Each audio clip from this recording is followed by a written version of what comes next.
پاکستان یکجہتی کونسل نے سانحہ 9 مئی میں ملوث سیاستدانوں کی تاحیات نااہلی سمیت سخت سزاؤں کا مطالبہ کر دیا ہے۔ مرکزی رہنما مفتی عبدالقادر جعفر نے کہا ہے کہ 9 مئی کو احتجاج کے نام پر ایسا فساد برپا کیا گیا کہ اس کی مثال پاکستان کی 76 سالہ تاریخ میں نہیں ملتی۔ جناح ہاؤس پر حملہ کر کے آگ لگائی گئی، کور کمانڈر کے گھر میں توڑ پھوڑ کی گئی، میں قائد اعظم کی رہائش گاہ کو جلایا گیا، کراچی کی معروف شارع فیصل پر سرکاری ٹرانسپورٹ کو جلایا گیا۔ اس سانحے میں ملوث بعض عناصر نے انتہائی غلیظ جملے، گالی گلوچ اور ان کی سوشل میڈیا پر اپلوڈ کر کے پوری دنیا میں پھیلایا گیا۔ لاہور میں پاکستان آرمی کی گاڑیوں پر پتھراؤ کیا گیا۔ اس دوران پاک آرمی کے مسلح نوجوانوں نے کمال صبر و برداشت کا مظاہرہ کیا۔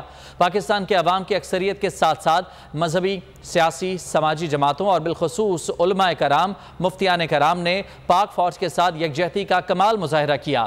حکومت سے بھی مطالبہ کرتے ہیں کہ سزائیں دیتے وقت کسی مجرم کے سیاسی اثر و رسوخ کی پرواہ نہ کی جائے اور نہ ہی اس کی گروہی طاقت سے متاثر ہوا جائے۔